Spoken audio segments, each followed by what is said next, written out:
Cars, the lifeblood of America. Cars, the lifeblood of America. But you ask yourself, if this 4-year-old kid has a car, and you don't, is there something wrong there? Maybe you should... Cars, the lifeblood of America. But if this 4-year-old kid can get a car, how come it's so hard for you to get one? Cars are expensive. And yet, thousands of Americans have cars. There's only one answer to this, and that is just steal one.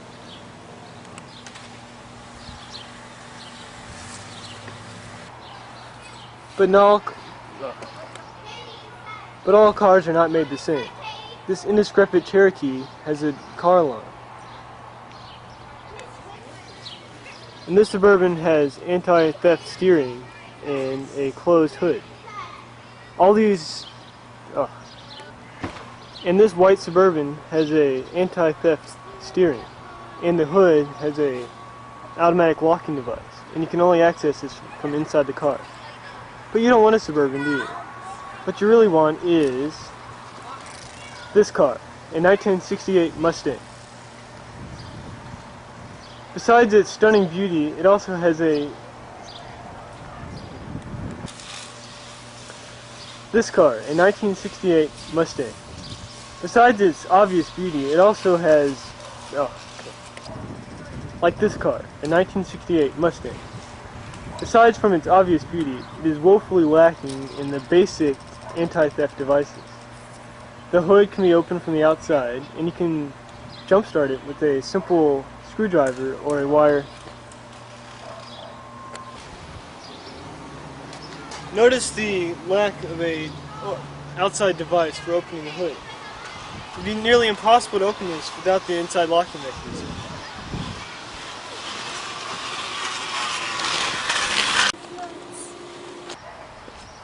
Now observe the Mustang. It looks fine, but actually, it lifts right up.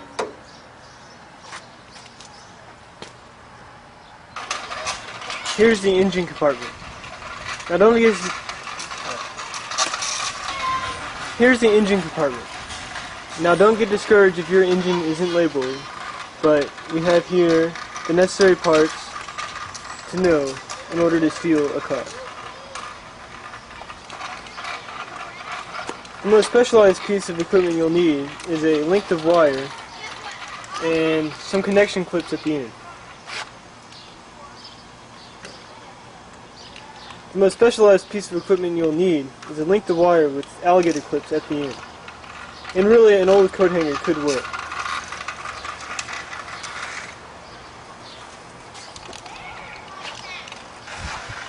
Next, you'll need to place the clip from here, which I really don't know what it's called, but it's really the outlet terminal to the battery.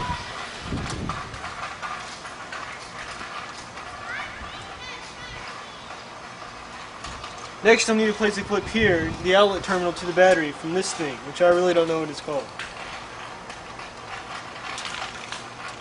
Next, you bring it over to the distributing coil and to the hot wire, which would be the red wire. Like so. Next, you'll need a screwdriver. It really doesn't have to be this big, but it doesn't hurt. What you need to do is you need to arc Next, you'll need to take a screwdriver. It really doesn't have to be this big, and make an arc between the battery terminal and the hot wire coming into this thing. Once again, I don't know. This will start the car to turn over, and if you don't have this green wire, it will not stop.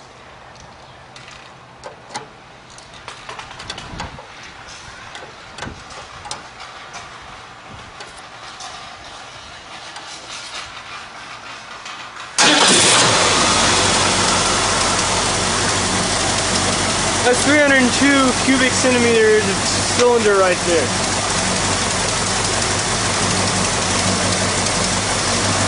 And to turn it off, you just need to turn off one of these clips. It's amazing.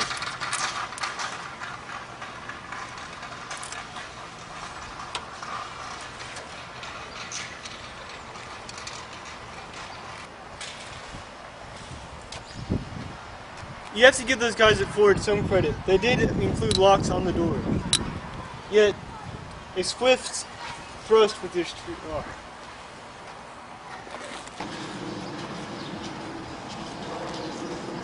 You have to give those guys at Ford some credit. They did include locks on the door. That's a minor obstacle.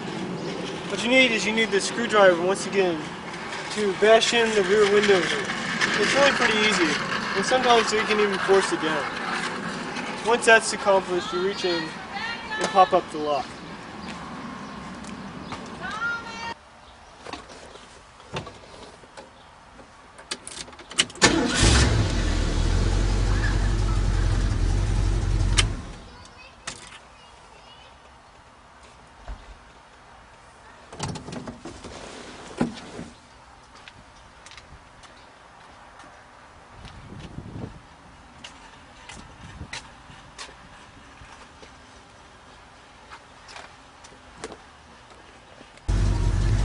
You can now see that we're running without a key. But look, at least we didn't get the radio. Oh well. Now I just close the door and drive away.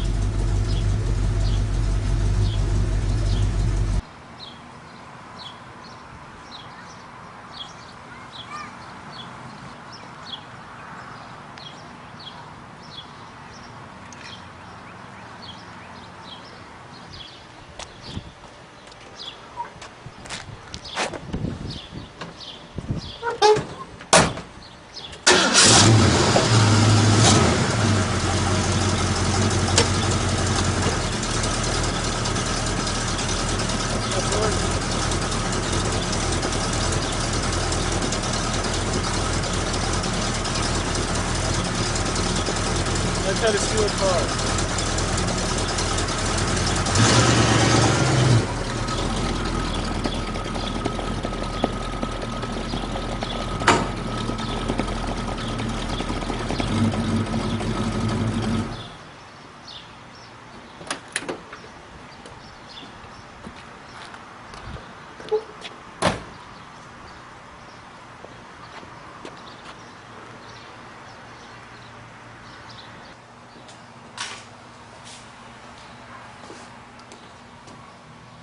Next week, gas is expensive too.